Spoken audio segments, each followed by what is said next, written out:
विधानसभेच्या निकालानंतर आता सत्ता स्थापनेला वेग आलाय। मुख्यमंत्री कोण होणार याची जोरदार चर्चा सुरू आहे। अशातच शिंदेंच्या शिवसेनेच्या नेत्यांनी सागर बंगल्यावर देवेंद्र फडणवीसांची भेट घेतली। यावेळेला उदय सामंत, दादा भुसे, शंभूराज देसाई, नीलम गोरे, प्रकाश सुर्वे हे नेते उपस्थित असल्याचं पाहायला मिळालं।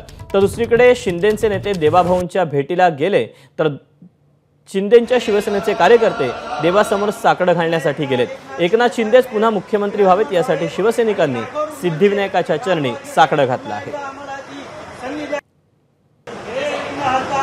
आपल्या राज्याच्या मुख्यमंत्रीपदी पुन्हा एकदा एकनाथ शिंदे साहेब हे विराजमान व्हावेत आणि लाखो रुग्णांचे प्राण वाचण्यासाठी पुन्हा एकदा आम्हाला ती संधी द्यावी अशी विनंती करतो रे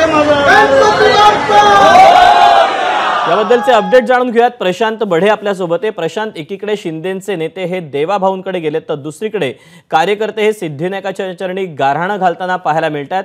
अर्थातच निर्णय होणार आहे तो दिल्लीत आहे, पण काय नेमकं सध्या शिस्त आहे, काय नेमकी माहिती मिळते, काय अपडेट आहेत?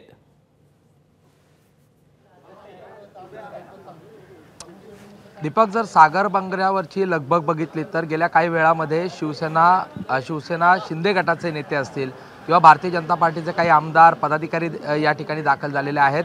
खरं तर सगळ्यांचीच उत्सुकता ही आहे की मुख्यमंत्री पदाची माळ नेमकी कोणाच्या गळ्यात पडणार।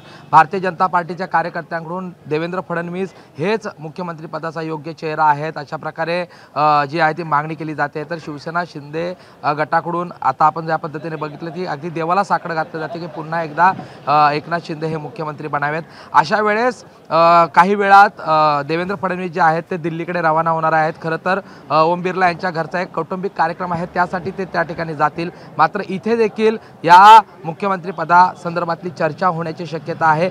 एकूणच दोन्ही पक्ष, मुख्यतः शिवसेना शिंदे गट असेल किंवा भारतीय जनता पार्टी असेल, यांच्याकडून त्यांच्या नेत्यांच्या संदर्भात मुख्यमंत्री पदासाठी जो फोर्स आहे तो वाढताना आपल्याला पाहायला मिळतोय। या निवडणुकांच्या अगोदर देखील सागर बंगला जो आहे तो या निवडणुकीच्यासाठी सत्ता केंद्र जे आहे ते झाला होता आणि आता ज्यावेळेस पूर्ण बहुमताने महायुती जी आहे ती राज्यामध्ये आलेली आहे आणि भारतीय जनता पार्टीने एक मोठं यश संपादित केलेलं आहे। अशा वेळेस सागर बंगल्यांवर नेमकी काय घडामोड घडते आहे, सागर बंगल्यावर येणाऱ्या नेत्यांची आणि देवेंद्र फडणवीस यांच्यामध्ये नेमकी काय चर्चा होते आहे याकडे संपूर्ण महाराष्ट्राचं लक्ष लागलेलं आहे।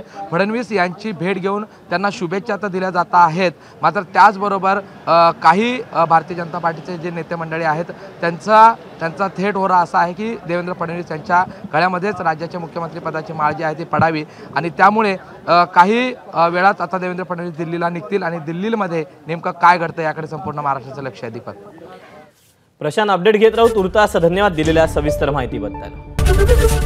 एबीपी माझा, उघडा डोळे बघा नीट।